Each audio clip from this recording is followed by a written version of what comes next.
Muy buenos días, buen comienzo de semana para todos. Estamos aquí en entrevista 930 con una visita internacional. Carlos Fara, especialista en opinión pública, campañas electorales y comunicación de gobierno, además.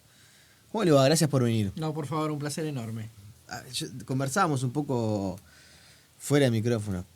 Qué lástima que las elecciones de Argentina sean el mismo día que las elecciones de Uruguay, por lo menos la primera vuelta. Porque la verdad, sobre todo, yo sé que esto es más de que nosotros miramos con mucha atención lo que pasa en Argentina, no tanto Argentina-Uruguay, pero también, obviamente, que no deja de ser un dato. Y van a estar entretenidas las dos. Sí, ya lo creo, totalmente así. Con muchos elementos inéditos de los dos lados. Exactamente. ¿No? ¿Qué puede decir de lo que pasó en Argentina? Sobre todo después de las PASO. Mirá, primero, digamos, claramente fue a nuestro juicio, digamos, como un voto castigo, no un voto advertencia, digamos, ¿no? Fue suficientemente contundente como para pensar, digamos, que el electorado solamente le quería mandar un mensaje al gobierno de advertencia. Y que ahora va a cambiar. Claro, digamos, esto me parece que es muy contundente. En segundo lugar, creo que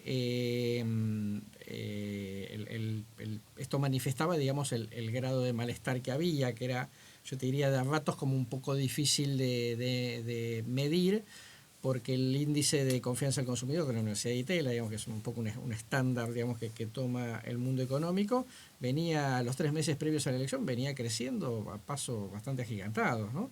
Entonces, digamos, no había como un clima, había un clima negativo hacia el gobierno, pero el tema era cuánto de eso finalmente se convertía, digamos, como para que el resultado fuera tan contundente que disparara lo que finalmente disparó. El resultado fue sorpresivo, inesperado.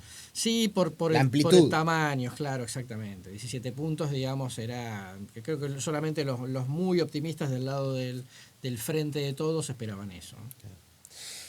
Ya vamos a estar hablando de la campaña. Yo antes quiero hacer referencia a un tema, sobre todo que lo converso con gente que está empapada del mundo político de Argentina. Usted maneja la comunicación de gobierno, de eso quiero hablar mucho, de lo que fueron los mensajes posteriores a las PASO. Pero ¿qué sistema político tiene Argentina? O sea, qué difícil gobernar Argentina con una elección en el medio, con una interna que en realidad no es una interna, es una especie de plebiscito, de encuesta previa a una elección. O sea, algún día Argentina tiene que revisar eso, porque así es imposible, porque el gobierno que asume a los 2 años tiene un plebiscito de gestión, si viene más o menos bien, como venía Macri, piensa y se confía. Es imposible. Yo creo que es el origen de buena parte de los problemas que tienen. A ver, varias cosas. La primera es Argentina, digamos, tiene ahora una ley de primarias abiertas, simultáneas, obligatorias, que cuando el contexto no es tranquilo es un dolor de cabeza, efectivamente, como pasando esta situación. En 2011 y en 2015, cuando se aplicó, la primaria, digamos, la ganó el oficialismo, con lo cual no se producía el efecto cascada que tiene sobre lo económico, en una situación económica que ya venía muy complicada. Claramente, digamos, eso hay que reformarlo, los tiempos, la obligación, digamos, de que exista una votación sobre partidos que no tienen ninguna elección interna, cosa que en el 2015 sí había pasado, en Cambiemos de Macri y en el Frente de Massa y de la Sota, que fue una primaria bastante atractiva. Eso hay que modificarlo definitivamente. Lo otro es constitucional. Argentina siempre tuvo, desde el inicio de los tiempos, aun cuando teníamos mandatos de 6 años presidenciales, elecciones cada 2 años. O sea, que es la Constitución de 1853. Es como que viven de elección en elección. Está copiado del sistema americano, que en realidad, digamos, tiene el sistema, digamos, de la elección de medio término. Pero es claro, digamos, en un país en donde está muy sujeto a situaciones, digamos, de volatilidad económica o crisis económica cada 2 por 3, entonces la variable política obviamente le introduce un ruido más. Para un país, digamos, que además, a diferencia de Uruguay, nunca tuvo, digamos, formaciones partidarias clásicas, ¿no? Tuvo 2 grandes movimientos políticos, el radicalismo y el peronismo, y sin un partido conservador, digamos, consolidado desde 1916 en adelante, que tenemos el sufragio universal. Claro. Ahí más o menos hablábamos del panorama político estructural y no nos metíamos en el detalle chico. me quedó claro en la primera pregunta, usted piensa que el resultado ya está. Sí. Macri no tiene cómo dar vuelta a esto. Muy difícil, porque además de lo que piense la gente, que la mayor parte de la gente, digamos, cree que Alberto ya es el próximo presidente, con lo cual esto no tiene modificación. Además, de alguna manera sí lo establecen, digamos, los mercados, el mundo empresarial, el mundo exterior, los medios de comunicación, con lo cual, digamos, está todo el ambiente pensando, digamos, en Alberto, ya no pensando en Macri, ¿no? ¿Y las señales que ha dado Alberto Fernández, qué valoración le merecen? Bueno, yo creo que Alberto empieza, digamos, a dar señales, dos tipos de señales, ¿no? Por un lado, algunas señales de la moderación, como para que efectivamente se comprenda que él no va a ser, digamos, el vamos por todo del segundo gobierno de Cristina, ¿no? Que fue, digamos, con descalabro económico. Y por el otro lado, algunas declaraciones altisonantes que están en el marco de que él empieza a prefigurar la mesa de negociación con el Fondo Monetario, ¿no? Cuando le dice, mire, ustedes son culpables de la crisis, ustedes le dieron todo el apoyo a Macri, esta fue la campaña electoral más cara de la historia, etcétera, etcétera, lo hace, digamos, en función de que él ya está pensando en cómo lo condiciona al fondo en función de la negociación. Y después, digamos, porque él quiere llegar a la elección sin que haya, digamos, ninguna sospecha de que él es condescendiente con Macri, ¿no? De hecho, lo dijo públicamente en estos días que estuvo en Madrid la semana pasada, respecto a la gente quería, digamos, votar en contra de Macri. Por lo tanto, eso es lo que yo tengo que hacer en la campaña electoral, diferenciarme todo lo que puede de Macri y no tener, digamos, actitudes condescendientes. ¿Y va a gobernar Alberto Fernández o va a gobernar Cristina? Bueno, yo creo que ninguna de las dos cosas, en términos de blanco-negro, ¿no? No va a gobernar Cristina, pero tampoco, digamos, va a ser un gobierno 100% de Alberto.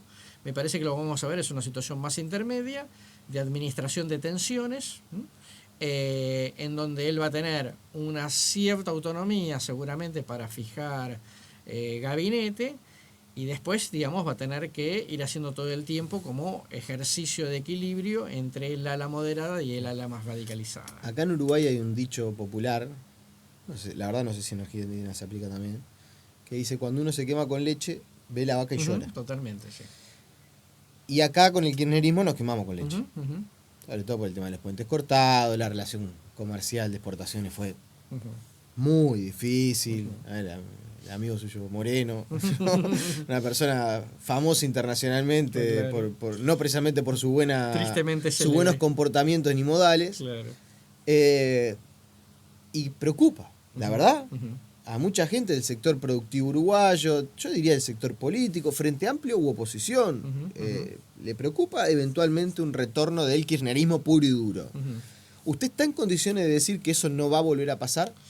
No tiene márgenes, digamos, Alberto, ¿no? El problema de Alberto es que no va a tener, a diferencia de cuando el peronismo volvió en el 89 y en el 2002, 2003, no va a tener condiciones favorables internacionales como para que le dé margen de maniobra para hacer locuras. Con lo cual, o se lleva bien, digamos, con los sectores productivos, o la cosa obviamente no va a caminar. Además, creo que precisamente la etapa más dura vino después de que Alberto se fue. Alberto, en el fondo, digamos, lo que lo termina expulsando, eyectando el gobierno, es la resolución contraria que tiene la famosa crisis del campo en 2008. Las detracciones. Exactamente. Alberto se fue, digamos, jefe de campaña primero de Massa, después de Randazzo. Vuelve reconciliándose con Cristina, pero después de haber dicho muchas cosas duras sobre Cristina. Uno podría no creérselas del todo, si quiere, pero la verdad es que uno se puede hacer el macho mexicano si tiene autonomía de maniobra. Y hoy las condiciones internacionales y la situación económica argentina no le dan mucho margen de maniobra, con lo cual o es moderado o va a tener muchos problemas. Pero por ejemplo, en situaciones como, no sé, inversiones energéticas, YPF, que fue todo un tema, la nacionalización, la estatización, a Macri le costó un Perú revertir esa imagen internacional, y cuando empezaba a mostrar algún síntoma de avance en Vaca Muerta, a conseguir inversión extranjera, se va a tener que ir. Eso, por ejemplo, eso puntual y coyuntural, ese eso como ejemplo. Ujú. ¿Es un desafío para Alberto Fernández? O sea, mantener esa línea de ser relativamente amigable con el exterior. Totalmente, digamos, eso es una gran dificultad porque él necesita sí o sí una suerte de, yo te diría, una especie de acuerdo económico-social de los primeros meses como para ordenar variables. Si no, digamos, eso, o vas a un ajuste clásico, profundizando, digamos, lo que hizo Macri, o vas a un acuerdo económico-social en donde todos los actores están dispuestos a perder una parte en la primera etapa hasta que efectivamente, digamos, vos tenés un ordenamiento de algunos precios relativos y podés empezar, digamos, a ver algún tipo de crecimiento. Me parece que vamos de vuelta a una etapa en el cual es esto o nada. Porque Usted dice que o hay acuerdo no hay o... acuerdo, no hay nada, porque el punto es que el que invirtió y que, por ejemplo, Vaca Muerta, que por otro lado, digamos, Vaca Muerta puede ser parte de la salvación de Argentina, entre comillas, salvación.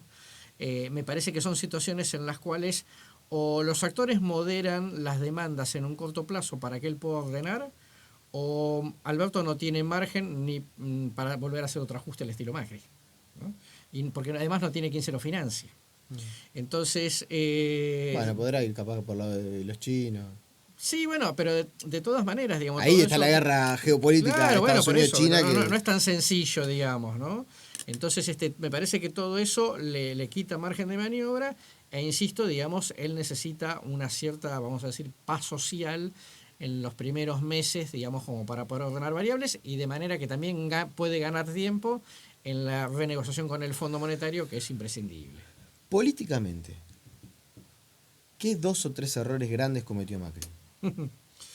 Bueno, yo creo que el primer gran error fue que si la situación económica en la Argentina a diciembre de 2015 efectivamente no era buena o requería, digamos, un ajuste fuerte, el gobierno debió haber blanqueado la situación y no haber jugado a la buena onda. No, estamos todo bien, seamos optimistas, vamos para adelante, todos juntos, etcétera. Más allá de que fuera gradualismo o shock, la gente al principio se llevó la impresión, digamos, de que, bueno, pero entonces si no es tan grave, digamos, entonces no hace falta, digamos, un ajuste económico, digamos, tan fuerte. Y después, al poco tiempo, empezó a tener como una disonancia en la medida que en algunas cuestiones sí empezó a haber un ajuste fuerte, como en el tema tarifa de servicios públicos. Y entonces era, si no estábamos tan mal, ¿para qué tenemos que hacer un ajuste tan fuerte? ¿No? Y si el ajuste es tan fuerte, entonces no estábamos tan mal, no estábamos tan bien. Y ahí ahí fue, digamos, empezó cierto como desarreglo, ¿no? Porque a los pocos meses tuvo un conflicto con el tema de la tarifa del gas que lo complicó severamente, digamos, se lo hizo volver para atrás. Eso en primer lugar. Segundo, era el gobierno parlamentariamente más débil del regreso a la democracia. Con lo cual, para vos establecer una serie de reformas para que, digamos, y para sostener un ajuste severo, necesitabas ampliar la base de sustentación.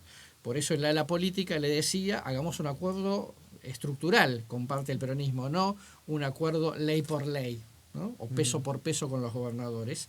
Eso no lo quiso hacer por un tema conceptual que fue, no, nosotros una foto con peronistas no nos vamos a sacar porque nuestro electorado no lo soporta, y ahí empieza el tema de, bueno, entonces manda, digamos, la estrategia de opinión pública y no la estrategia política general.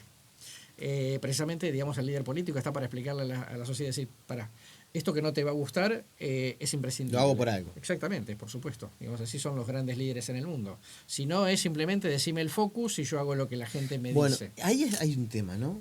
Entonces, a veces cuando uno lee analistas políticos, los escucha por radio, por tele, que hay como una especie de enfrentamiento. Política versus Big Data. ¿No? O sea, Macri, su gobierno fue entre la conducción política que a medida que pasó el tiempo fue perdiendo espacio con el Big Data, que es veamos cómo cae cada uno de los anuncios y medidas, midámoslo en las redes sociales, en la gente, y que el Big Data se hizo añicos en las elecciones. ¿Coincide con eso? Sí, absolutamente, está claro. Ese fue, digamos, uno de los grandes errores conceptuales del gobierno. El pensar, digamos, que vos cuando llegás a la gestión, solo, digamos, tenés que estar en un proceso de campaña permanente, ¿no?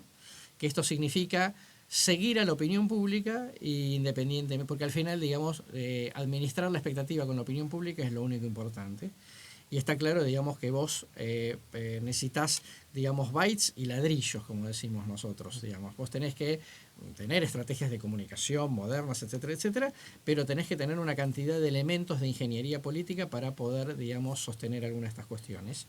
Y el gobierno se dejó llevar demasiado por la lógica de los likes en Facebook, ¿no? Es decir, una de las primeras cosas que hizo el gobierno cuando llegó fue poner al perro de la familia Macri, el famoso perro Balcarce, sentado en el sillón presidencial.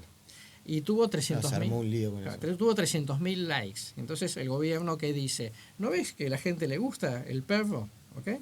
Y mi respuesta es, esto es hasta la primera crisis. La primera crisis, cuando la cosa se agrave, que cosa que vos siempre tenés que prever que algo te va a salir mal, la gente va a empezar a decir las cosas iban mal porque el gobernador era el perro. Claro. ¿Okay? Y efectivamente es lo que pasó. Después empezaron los memes con el perro. Es decir, al final este era Macri, que era el perro, no él. Entonces, digo, ahí hubo, digamos, un enamoramiento de conceptos, digamos, que le faltó dosificación entre el rol de la política y el rol de la comunicación. Y desde allá, ¿cómo se ve lo de acá? Con envidia. Siempre se ve a Uruguay con envidia, ¿no? Lo que pasa es que esto acá, a veces nos escandalizamos, pero la campaña acá es de guante blanco al lado de lo que se ve allá. Claro, por supuesto, ni hablar. Bueno, con envidia, en serio, digo, en el sentido que primero Uruguay tiene una historia constitucional, una historia democrática que Argentina lamentablemente no tuvo. Segundo, que en Uruguay, con todos los defectos que pueda tener, obviamente, nunca da bandazos, digamos, ¿no? Es decir, los márgenes de disidencia, digamos, entre las asociaciones políticas están más acotados. Hay sistema de partidos, seguramente con revisión, con deterioro, con crisis de representatividad, sin duda, pero, digamos, tienen una historia que nosotros no tenemos, dos partidos que vengan desde el momento del nacimiento de la nación. Con estabilidad económica, lograron, digamos, con todos los problemas que tengan ahora, despegar de la montaña rusa argentina después de la famosa crisis de 2002. Y en general, digamos, se lo visualiza como un país donde hay mayor transparencia, mayor honestidad en la política, por lo menos, ¿no? Y a partir de eso, digamos, siempre envidiado desde ese punto de vista, sin, digamos, que eso signifique menosprecio por algunas cosas muy positivas que tiene la Argentina desde ya, por supuesto. No, eso encara. Aparte, la verdad, debe haber pocos pueblos más hermanos en el mundo que Uruguay y Argentina, ¿no? O sea, más allá de los tonos de voz o de lo que uno pueda decir, totalmente. Uno camina por las calles de Buenos Aires y las diferencias con Montevideo, más allá del tamaño, no son tantas y la verdad son dos pueblos hermanos como pocos hay en el mundo. Totalmente de acuerdo. Pero cambia el eje, yo mencionaba una pregunta anterior, no sé, pensando en el Mercosur, pensando en el relacionamiento entre países, cambia, teniendo el escenario Alberto Fernández, presidente de Argentina, cambia si acá en Uruguay sigue el Frente Amplio o si eventualmente asume la oposición, la calle Pau, Talvi. Puede haber unos cambios de matices, ¿no? Obviamente la primera fotografía que se quiere tomar Alberto Fernández cuando Cristina lo designa su candidato a presidente es venir a sacar una foto con Pepe Mujica, digamos, ¿no? Es la primera movida que hace. Y sí, digamos, obviamente ahí está buscando, vamos a decir así, como parentesco ideológico con el Frente Amplio. Teniendo en cuenta, digamos, que digamos, además alguna de las opciones opositoras que puedan ganar la elección presidencial en Uruguay, digamos, van a estar a priori, digamos, como más distanciadas ideológicamente de lo que significa Alberto. Sin embargo, me parece que en todo hay una revisión de conceptos, ¿no? Digo, así como digo la foto con Mujica, digo, Alberto va a dar clases a España la semana pasada y va a alojarse en la casa del embajador uruguayo, lo cual es por lo menos llamativo políticamente hablando. Sí, tal cual. Llamativo desde el punto de vista... Comentario apostilla. Sí. Embajador uruguayo, que hoy es del Frente Amplio, pero que fue el Partido Nacional. Exactamente, y que además fue el partido que eventualmente si no gana Martínez, gana la calle Pau. Digo, Vamos si Gatali, es un pero digo, opositor, claro, alguien que tiene más buena probabilidades de relación ganar. con los dos Totalmente así. partidos con más chance electoral. Que fue el embajador argentino el embajador uruguayo en Buenos Aires durante la crisis de las pasteras, ¿no? Pese a la crisis de las pasteras, lograron entablar suficiente buena amistad personal para que Alberto Fernández vaya a parar a la casa del embajador uruguayo, ahora embajador uruguayo en Madrid. Con lo cual, digo, también es un gesto de yo soy la moderación, lo otro ya pasó, digamos, estamos en otra etapa. Me parece que eso es lo que está tratando de transmitir Alberto, y como no tiene muchos márgenes de maniobra, diría que llevarse bien con algunos con los cuales haya tenido conflictos parece una buena señal. Casi que a manera de ping-pong. Mercosur. Dificultoso, pero por Bolsonaro, ¿no? Digamos, Bolsonaro va a ser un dolor de cabeza para todos, independientemente de quién gane la elección presidencial en Uruguay. Con Alberto Fernández buenas migas parece no tener. No, pero además tampoco tiene buena relación con Piñera, ni con Duque, ni con Evo, no tiene buena relación prácticamente con nadie, ¿no? Y ahora sí, la última. Porque esta no se la puedo dejar de preguntar. Insisto, usted, analista de opinión pública, de comunicación política. ¿Qué le pasó a Macri en la noche de las PASO? El discurso ese que dio, donde salió a hablar antes de que se conocieran los resultados oficiales, donde mandó a la gente a dormir. Uh-huh. O sea, ¿cómo se pueden cometer tantos errores comunicacionales en una sola noche? Uh-huh. Bueno, ahí, digamos, ves la psicología de los personajes, ¿no? Hay un muy excelente libro sobre el golpe del Tejerazo en España, hecho por Javier Cercas, que se llama Anatomía de un instante, y que dice, tomando una frase de Borges, que a todo ser humano lo define un instante en la vida. ¿Okay? ¿Qué reacción tiene frente a una situación muy crítica? Y esta fue la reacción de Macri, ¿no? Que explica parte del resultado, que esto es, si Macri estaba a la altura para conducir esta situación de la Argentina en general. Y entonces, obviamente, es claro, a partir de eso se disparan todas las imprevisiones profesionales, porque era un momento clave de qué iba a decir, cómo salía, digamos, qué mensaje transmitiera, absolutamente clave esa salida, aunque después hiciera otra, aunque fuera muy corta y después dejara que hablara Marcos Peña o cualquier otro, y efectivamente sí cometió todos los errores imaginables, ¿no? Él debería haber dado un golpe de efecto en ese momento y no lo dio.